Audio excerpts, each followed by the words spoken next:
샬롬! 자, 여러분, 무엇이 우리를 불행하게 할까요? 욕심을 따라서 살면 사람이 불행해져요. 욕심을 성취해도 성취하지 못해도 욕심을 가지고 뭘 열심히 살아도 열심히 살지 않아도 내 삶의 기초가 욕심이 되면 그것은 모래 위에 지은 집처럼 언젠가 무너져 내리고 창피당하고 이 지옥이 되어져 버립니다. 그 욕심을 따라서 살지 않으려면 믿음을 따라서 살아야 되는 것이고 그것을 곧 성령을 따라 사는 것이다, 이렇게 말하는 거예요. 아유, 나는요 욕심 없어요. 뭐 내가 믿음이 뭔지 잘 모르겠지만 나는 욕심도 없어요. 난 욕심을 따라 살지 않아요. 이렇게 뭐 할 수도 있을 것 같은데 실제로는 그러지 않아요. 성령을 따라 살지 않으면 욕심을 따라 산 겁니다. 왜냐하면 이 욕심을 따라 살았다는 것이 곧 죄거든요. 욕심이 잉태한 즉 죄를 낳잖아요. 그런데 성경이 죄의 정의를 뭐라고 하냐면 욕심으로 한 일 그러지 않고요, 믿음을 따라 하지 않은 모든 일 그렇습니다. 다시 말해 성령의 인도하심을 받지 않고 성령과 동행하지 않고 성령을 통해 말씀하시는 예수 그리스도의 음성을 듣고 믿고 행하지 않은 모든 것이 다 죄예요. 그러니까 믿음이 없이 한 일은 다 욕심으로 한 일이 돼버리는 거예요. 죄의 기초가 욕심이니까.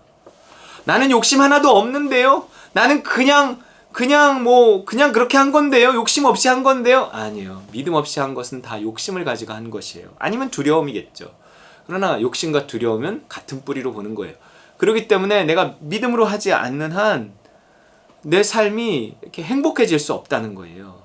하나님이 인정하시는 유일한 행복은 하나님 나라의 행복이에요. 내가 하나님 나라에 속해 있을 때 누리는 행복만이 진정한 행복이고 하나님 인정하시는 행복이에요.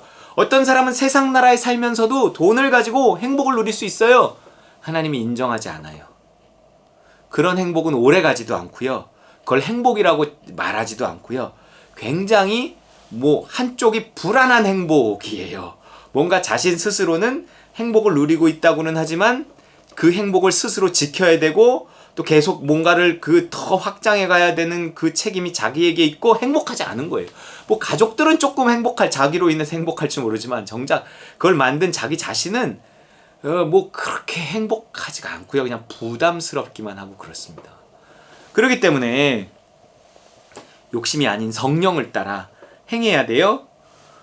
욕심을 따라 행하는 사람은 죄가 나타나고요. 그 죄는 하나님의 나라를 유업으로 받지 못하게 한다니까요. 갈라디아서 5장 21절 하나님의 나라를 유업으로 받지 못할 것이오. 욕심을 따라 사는 사람은 하나님의 나라를 유업으로 받지 못해요. 하나님 나라에 속하지 못해요. 오늘을 행복하게 살아가지 못해요. 오직 믿음을 따라서 살아야 합니다. 그 믿음을 따라서 살 때 내가 하나님 나라에 속해서 행복한 삶을 살게 되는데 그 행복이라는 것이 환경의 지배를 받기도 해요. 그렇기 때문에 이 땅에 사는 동안 또 저 땅을 가서 저 천국을 가서도 마찬가지지만 하나님께서 나에게 꼭 맞는 이렇게 환경도 하나님 허락하세요. 내가 믿음을 따라 살 때 환경이 거기에 없는 게 아니에요.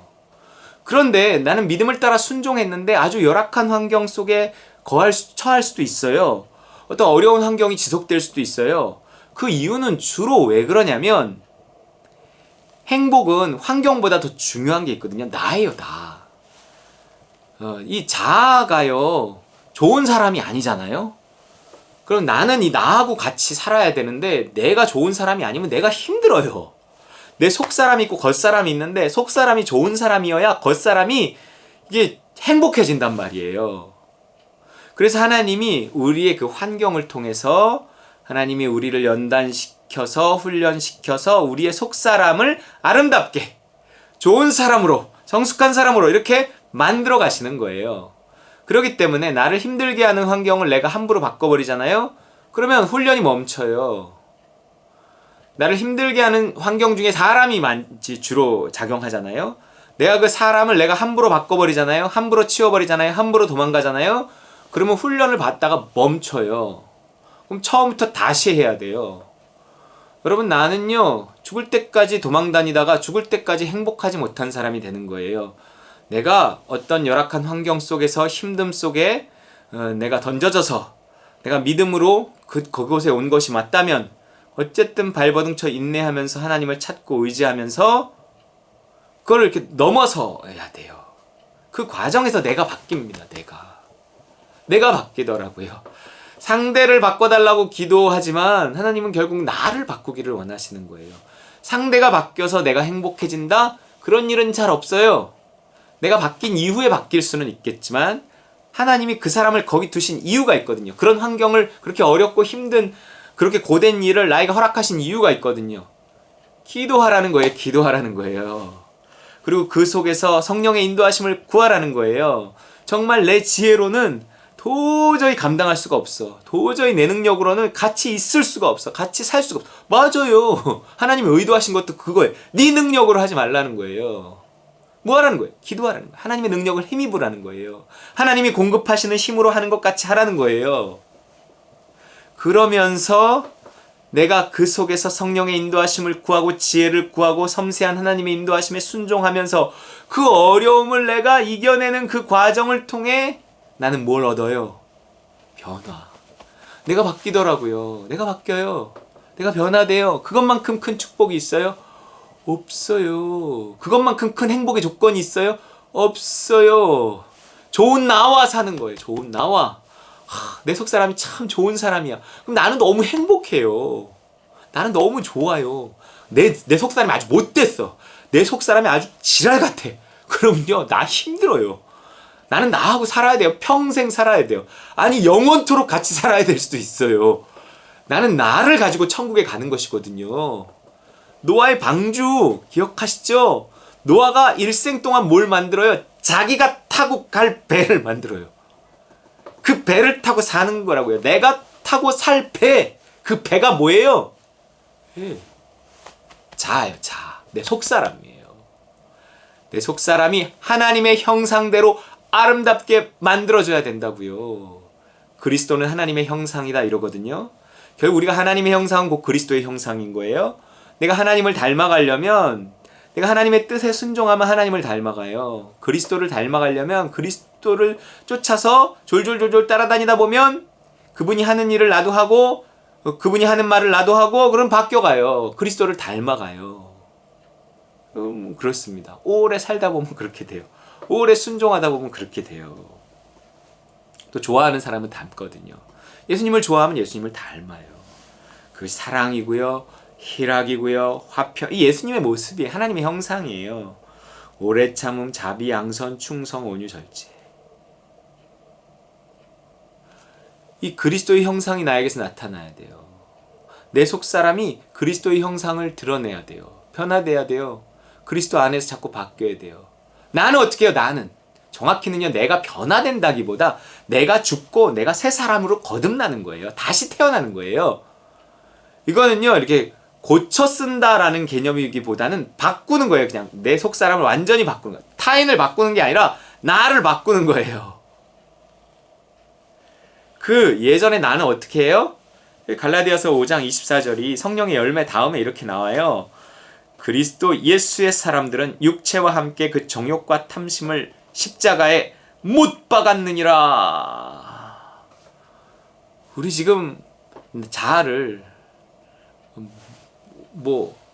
십자가에 못 박고 있는 거 아니에요?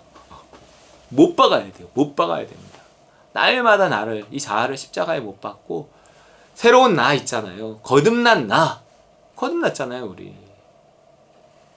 그 새로운 나로 살아가야 돼요. 내가 죽고 예수가 살아야 된단 말이에요. 그 예수님의 인도하심을 따라, 그 음성을 따라, 그 음성이 주는 믿음을 따라, 그래 새 사람으로 내가 살아갈 때 나는 그 새 사람을 통해서 내가 제일 행복해져요. 내가 변하면 내가 제일 행복하고요. 변화된 나를 통해 내 주변 사람들, 내 가족들이 행복해집니다. 너와 내 집이 구원을 받는 거예요. 조건이 뭐예요? 주 예수를 믿으라! 믿으라요. 믿고 순종하라는 거예요. 예수님을 제발 믿고 그분의 명령, 그분이 주시는 믿음에 순종해라. 그리하면 일단 너가 바뀌어. 그럼 너가 구원을 얻어. 너가 행복해져. 그러면서 너 가족이 행복해진다? 그렇잖아요. 여러분, 그렇게 너와 내 집을 구원시키는 믿음을 따라 사는 우리 따누 식구들 다 되시기를 주님의 이름으로 축원합니다.